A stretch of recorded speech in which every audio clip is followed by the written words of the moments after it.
Coming up on Theater Talk. Best revival of a musical. Susan, the nominees are? Falsettos. Hello, Dolly.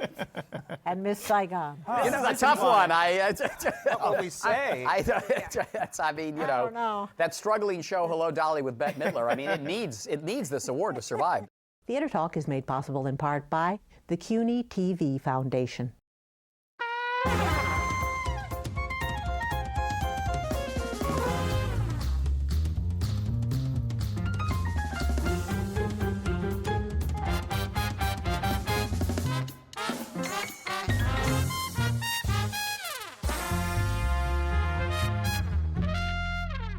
From New York City, this is Theater Talk. I'm Susan Haskins. And I'm Michael Riedel of the New York Post. And the Emmy Award goes to...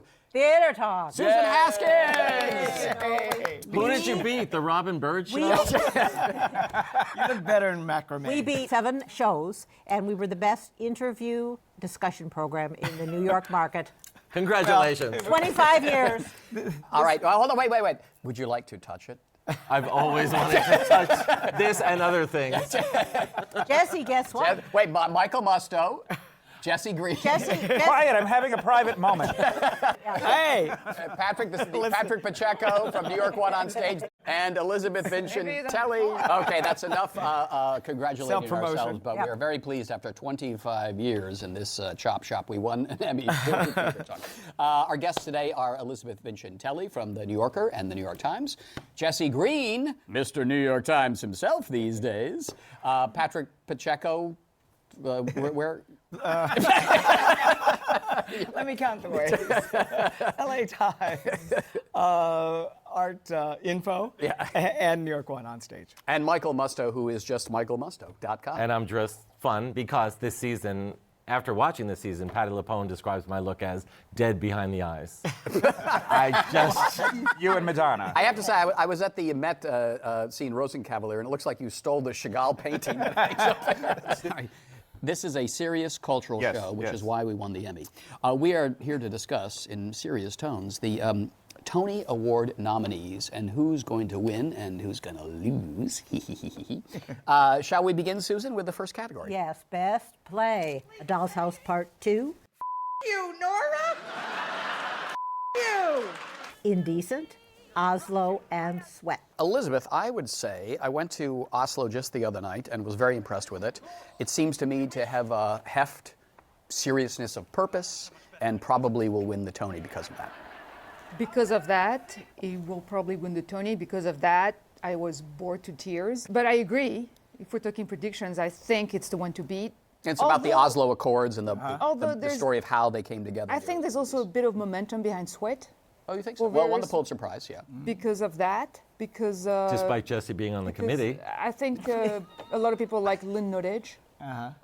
She's So great. I wouldn't be surprised. It is reflecting the current culture. Patrick, you read my mind, and I think people think, oh, I'm going to vote for that play about American working people because they're so screwed right now.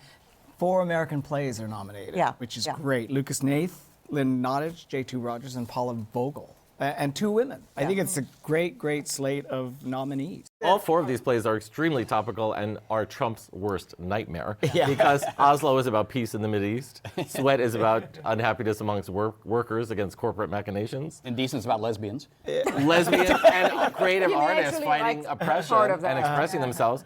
And Doll's House 2 is a woman escaping male oppression. They're all by playwrights who are having their first Broadway productions as well, which is astonishing. All right, but who wins, Astonishing. Patrick? I think it's a really tough vote. I think that Oslo may well win. I agree that there is a lot of probably sentiment behind Sweat, but there's also a lot of energy behind A Doll's House Part 2. I think people like it a lot. It got When you say rave people, you reviews. mean critics, because not all. But I'm hearing, the buzz that I'm hearing, Elisabeth, is really good. People are having a very good time at this Jesse, play. let me ask you, though. The Doll's House Part 2 is produced by probably the best producer on Broadway, Scott Rubin. Is that noise something that Ka-ching. that he is generating? Because I just don't feel the votes out there. I think Oslo's going to win, and I think Sweat possibly could topple. I turned around at the end of I Doll's asked House Part Jesse. 2. Hello. No, this is about you now. Okay, thank you. And you weren't there for the curtain call. Did you leave in the middle? No. No. No intermission. No, I leave. No, I leave quickly so you don't get stuck with all the people Hoi getting polloi. up there. Yeah. Jesse, would you like to comment? What was the question? No, when I saw A Doll's Life Part 2, admittedly, I think this is Elisabeth's point, it was a critic's performance. It was quite electric. Having nothing to do with Scott Rudin or the way the show was produced, there was a feeling, oh my God, a really exciting, funny play of ideas on Broadway by a playwright that many of us liked off-Broadway for even more, difficult work. This is not among his more difficult work. So I don't think it's manufactured, but I do think Oslo will win. And it's a brilliant cast, too, A Doll's House Part 2 as well. Yeah, it's fine. And let's not forget the same premise was one of the worst musicals ever made, one of the biggest flops. Hey, A Doll's Life. It worked on for that Hal show. Prince on A Doll's Life, exactly. But in this case, Lucas. So I I object to you saying it was one of the worst. Okay, it was musicals. the worst. Up until that point. Michael, then who we had wins? Scandalous. Yeah, right. Who wins? Oslo. It's long, it's important, and it's actually very well done. I think it's going to win for the same reason that the LBJ play won. For the exact same reason. It's a play Historical that weight. makes people feel smart, which is found. Who do you think will win, Jesse? Oslo. Oslo. Susan? Yeah. I think Oslo's great. I thought it was going to win for a long time, but I do think it may go to Sweat for the reasons I said. Sweat? Well, Oslo? Oslo? Oslo. Oslo, but I would prefer Sweat. The play that went wrong. That's what I think. All right. Prediction that went wrong. That would be the Tony that Best musical. Come From Away, Dear Evan Hansen, Groundhog Day the Musical, Natasha Pierre and the Great Comet of 1812. This is interesting to me, Jesse, because if we had been talking about this category, hypothetically, 6-7 months ago, I would have thought Groundhog Day the musical is head and shoulders above everybody else. It has no chance. It has no chance. It seems that the race, well, first of all, once Dear Evan Hansen became such a huge hit, and deservedly so, it seemed to wipe out any other possibilities. It was sort of like a Hamilton last year for a while. But then Come From Away snuck in. Many people adored it. I was not one of them. But now it seems to be a race between those two shows. Yeah. What do you think, Patrick? I agree. I agree with Jesse. Again, I think that Come From Away is kind of miraculous insofar as it breaks every rule in the book in a way.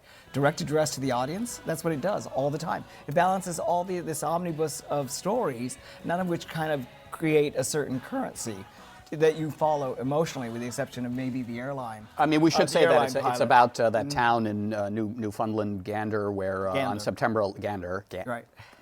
not Puxatawny, but Gander, where on September 11th, 38 jumbo jets had to be grounded, and a tiny town of 2,000 people had to absorb 15,000 people. Right. It's about that. And we're inconvenienced for about 5 or 6 days, basically. For them. But again, I think it's a triumph of direction by Chris Ashley. I think he did a terrific job of staging that show. But I still think that Dear Evan Hansen takes a far more complicated story and does it beautifully. And the score is complicated and excellent by Pasek and Paul, Benj Pasek and Justin Paul. I think Dear Evan Hansen still. Where do you come down on this one, Elisabeth?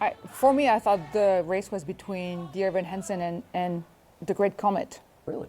Yeah, maybe I'm in an alternate reality. Yeah, you are. Yes, I am. But it got the most nominations, But- Natasha. I love both shows, so I will be perfectly happy with. You don't like Come From Away? No, I do not like Come From Away. I mean, I don't think it's very surprising to see that it's doing well, because no producer has even gone bankrupt, betting on sentimentality. So that right there, that's Except really. Ben Sprecher. But Yes. Oh my God, Ben, I hope you're watching. The man behind Rebecca. It's a fine show. I didn't have any big objection, but I was a little bored at it. I think the score is terminally dull. I'm talking about Come From Away. Yeah. I just don't see. I like Groundhog Day. I agree it's not in contention here. But you really I don't love it, but I like it. Which of the two would you vote for? And you vote. Do you know? You're a voter, aren't you? I You're a probably would voter. vote for. I don't know, actually. I don't know. It's Have you gonna decided be- yet, it would Jesse? be- I don't know. I will not, in fact, be voting this Oh, that's year. right. You're at the New York you're at the New York Times. Times now. You have to take yourself out of the drama critic circle because you're above that. Well, but I'm not above having had to have a prediction in print, so I have to say what I predict. So what do you think? I think Dear Evan Hansen will win, and deservedly. I love Natasha. I saw it 3 times over the years, each time with free food. The third time I actually sat on stage, which I normally detest, but it was fun to have actors You're dressed like this. sitting around me, and I thought it was immersive and inventive. Okay. Come From Away, somehow they pulled off a feel-good show about 9/11. I mean, there's discomfort on the plane. When are we going to disembark? There is a character wondering what happened to her firefighter son, which is very dramatic, and there's a little bit of Muslamophobia. But otherwise, it's all feel-good. The gay couple are like, we're going to find homophobia. They don't. Everyone's nice. And it's a great show. I loved it. But I really think Dear Evan Hansen, or DEH as we call it on the boards, resonates. Yeah. Because it's an original story. I usually detest when Broadway musicals try to capture high school life. And the good thing about it is there aren't really scenes in the high school that much. There aren't classroom scenes, which are always fraudulent when you see them in a show, except for Bye Bye It has Birdie. the ABC after-school special about it. I don't think so. Yeah, but I think it's very dark. I'm going to say Dear Evan Hansen. Me and too. We had Pacheco and Paul and Levinson on this show around the piano, and after that experience with them singing, boy, did that sell me more. So Dear Evan Hansen. Dear Evan Hansen. Dear Evan Hansen. Dear Evan Hansen. Yep, same, Dear Evan Hansen. Guys, you saw it here first. Come From Away is going to win. All right, moving right along. Let us get to, best revival of a play, because there have been some terrific productions Yes. this year. Susan, they are? Best revival of a play, August Wilson's Jitney, Lillian Hellman's The Little Foxes, Present Laughter. No, Noel Coward's Present They Laughter. don't say that. Noel Coward's Present Laughter. And John Guare's. 6 Degrees of Separation. What a great It's a category. fabulous category. But I got to tell you, Elisabeth, I thought they're all good, but I thought Jitney was extraordinary this year. Oh, I agree. That's my vote. Yeah. Patrick? I'd say Jitney, and if Jitney wins, it will be August Wilson's 10-play cycle will now have been nominated for every one of his plays, 2 posthumously. Obviously, I think Radio Golf was nominated posthumously, and now Jitney in the revival category. All the other ones were nominated for best play Right. originally, but now all of that 10. He only won 1. Fences. For Fences, that's right. Fences, that was the only one. Yeah. But I think he will now get another one. Jesse, where are you in this category? Well, I think- And they're all great, right? Yes, but I think Jitney will win. It's actually, in my opinion, the least of the 10. Really? And the secret was the first written, and then he You see rewrote Radio it later. Golf?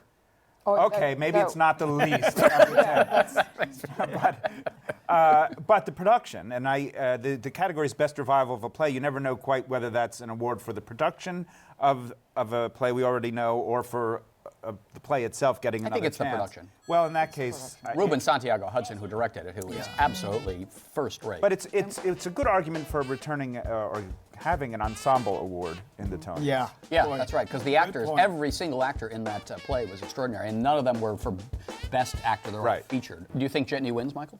I do, and I did also enjoy Little Foxes, but that's a pretty straightforward, old-fashioned version of a Lillian Hellman potboiler. And the interesting thing about this production is the lead actresses, Cynthia Nixon and Laura Linney, switched. roles. They alternated roles, and it proves that Birdie is one of the best parts in American theater, because they both were superb as Birdie. Yeah. The fluttery, neurotic. But let me just say, Jitney's going to win. Also, I think because of the diversity pressure now, not only was it deserving, but with the Oscars, with all these awards, there's pressure to award diversity. And they're not going to vote for I Sweat for don't best feel play. that. No, yeah. that feels like a pity vote almost, and that's not true. Yeah. The show deserves. Oh no, I follow awards for a living, and believe me, it's a very. But I think the Tonys have always been they were Diverse. well before any problems with the Oscars or anything. Yeah. They've always been diverse, don't you think? Totally. There's an argument to be made after last year, which was an incredibly diverse year, and so offered a lot of opportunities to reward the best without reference to diversity, and you got 4 black actors in all the leading categories, and it was amazing. And it could be that some voters feel pressured to not step too far back from that this year. Moving right along to best revival of a musical. Susan, the nominees are? Falsettos, Hello, Dolly, and Miss Saigon. You know, to me, Elisabeth, the one that's... this is a tough one.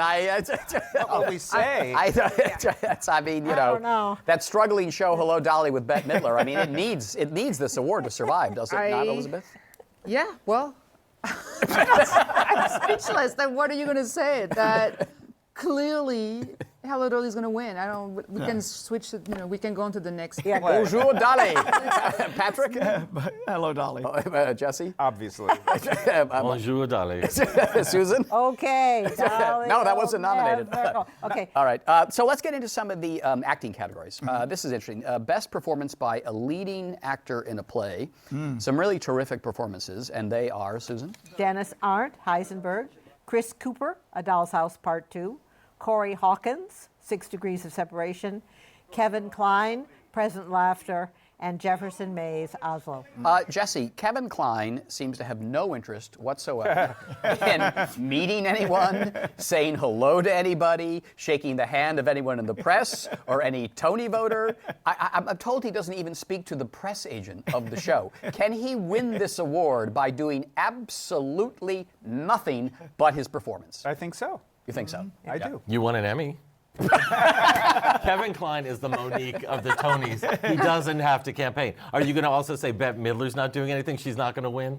There's no horse race here. He's got it in the bag. Some idiot on the board said he does italicized acting in this play. He's playing a hammy actor. The whole point of the play is every character saying, stop acting in your real life. He is brilliant, and he's got it in the bag. Patrick? I agree.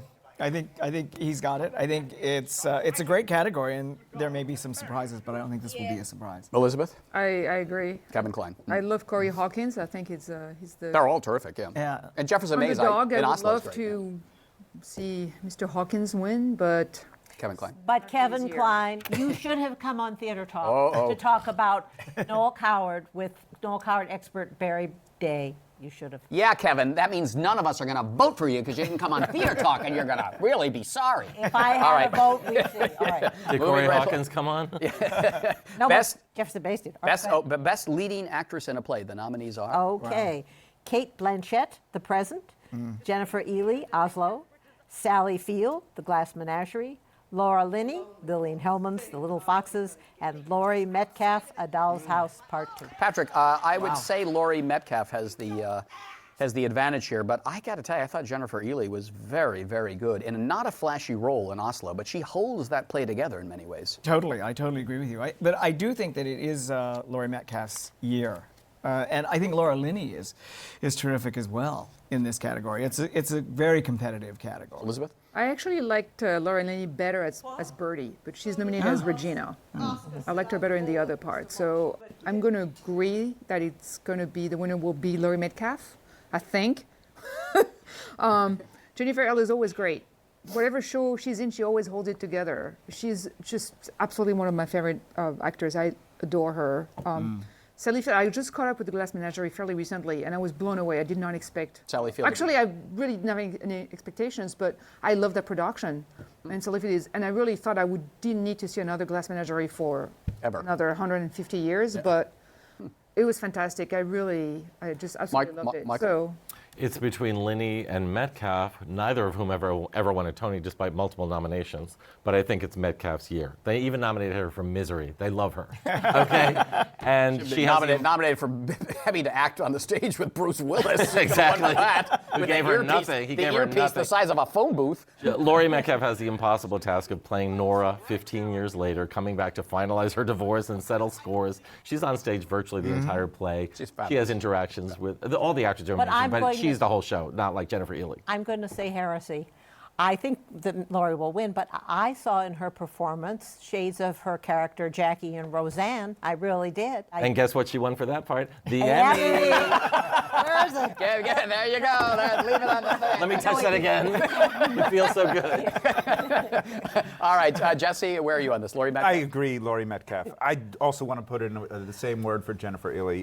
It's such an incredibly subtle performance. She doesn't brilliant. even have that many lines. She's won And probably a lot twice, of them, hasn't she? Here's her And performance. she's wearing problem- a gray suit the whole time, and she stands out. This is her performance.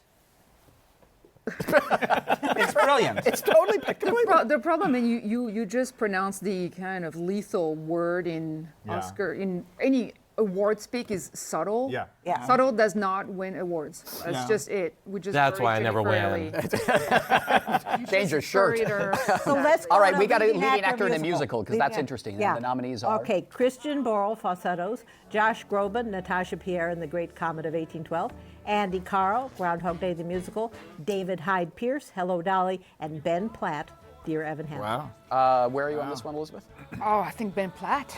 Yeah. Dear Evan He's Hansen. going to win and should win. I love Andy Carl. He had like a burst of Publicity there was a when he publicity and hurt his enthusiasm leg. for his performance, which is just terrific great, yeah. performance. Yeah. Great. There was a burst of excitement after he busted his knee. Yeah. What a trooper! He went back. He's terrific. But then Ben Platt But- went and had open heart surgery on stage. So he got it right So- back. Patrick, are you with Elizabeth on this one? I am with Elisabeth on Ben Platt, but I think that Andy Carl may well win. And I think David Hyde Pierce did an extraordinary job. Fabulous. David Hello, Hyde Pierce Dolly. is Yeah, he's terrific. He really holds the And Hello, Dolly, stage yeah. with Bette Midler. And by the way, I want to well. put in a good word for David Hyde Pierce because there was the possibility that he could have been nominated in featured actor category, which he probably would have won. But he wanted Gavin Creel, Yeah. who's Cornelius. He wanted Gavin to have a shot in feature. Actors are so giving. You're going to make me cry. He insisted on being lead because he wanted to do it. Anyway, I was there the night Andy Carl hurt himself, and he is brilliant in the show. And he basically had to crawl off stage. They announced everyone clear the stage. Is there a doctor in the house? 15 minutes later, Andy Carl came back on a walking stick and finished the show. That's Ethel Merman style trooping, right? Yeah. I had to call his wife Orphe, a friend of mine, and tell her he's okay because she had heard gossip. And I was like, he finished the show. Don't worry. He's hurt, but he's going to be okay. But you still don't think he'll get it? Oh, we should give him give him the Emmy for that. Very well done, Michael. I think- you are better. You are the best personal publicist I have ever met. That's it. All I right. hate you people. But I think Ben Platt has the edge just because they love crowning like a new star. Who's it going to be? It's going to be Ben Platt. Andy Carl, Come From Away, Yeah. Okay. starring Andy Carl.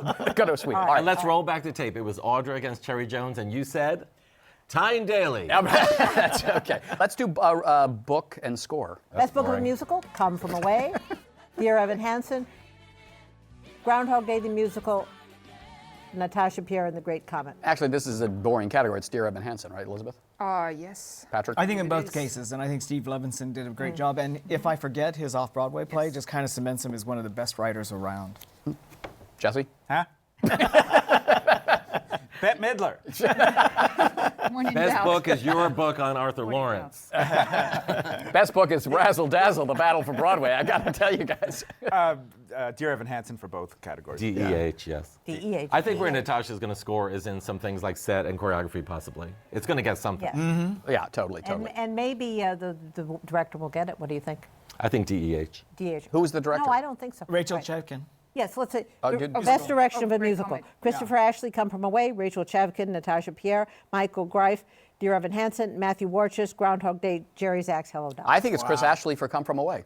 Wow. Could well That be. is- I do. That is madness. No, I mean, think- this guy took a little show that no one ever was paying Right. any But attention that's to and turned it into a crazy. $10 million What you just say event. is completely lunatic. She doesn't agree with you. No, What do you think? if the show succeeds at all, it's because of Chris Ashley. Exactly, I totally agree But with you. that does not make it a good. Because the show is so mediocre to begin with. Like anything that makes it passable is no. So you no, think it's but the Dear Evan? You think it's Michael Greif for Dear Evan Hansen?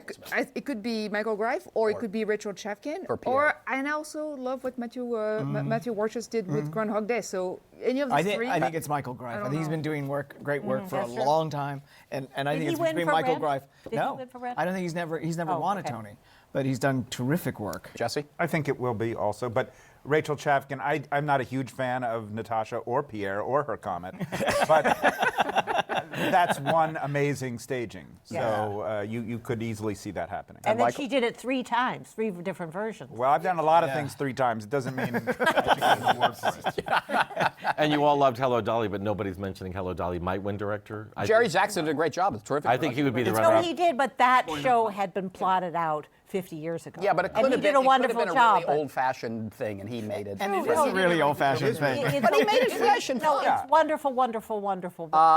Kevin Spacey hosting the Tony Awards. Not necessarily a song and dance man, but I think he has a plum. Could pull it off. Could be great fun, right, Patrick? I think it's a terrific choice. Jesse, Kevin Spacey, a good choice to host the Tonys? Well, apparently they've passed, everyone else on Earth passed, so yes. He's actually going to be doing a Tina Fey imitation hosting the Tonys because that's the one they wanted. But. He certainly is something else, and plus he's your good friend, so there you go. Susan, I do not like to drop names. I don't brag about my association. Give him a Tony. I should drop it any. But my friend Tony. That's right. I just want to say thank you so much, all the people who helped me get this Emmy. Hugh Jackman, Bette Midler, Kevin Spacey, The little people. Kevin Kline, Laurence Olivier, John Gielgud. Thank you so much. All right, thank you very much. Elisabeth Vincentelli from The New Yorker and The New York Times. Patrick Pacheco. New York on Onstage? Yeah, just listen. Jesse Green, whoa, at the New. I'm so powerful. Oh, I got to ask you, quick, before we go. Here's a bit of gossip. I heard that they've taken away all the desks for the critics at the New York Times because they're renting the space out to like a real estate company because they need to pay That is mortgage so on that false. building. It's a ribs restaurant.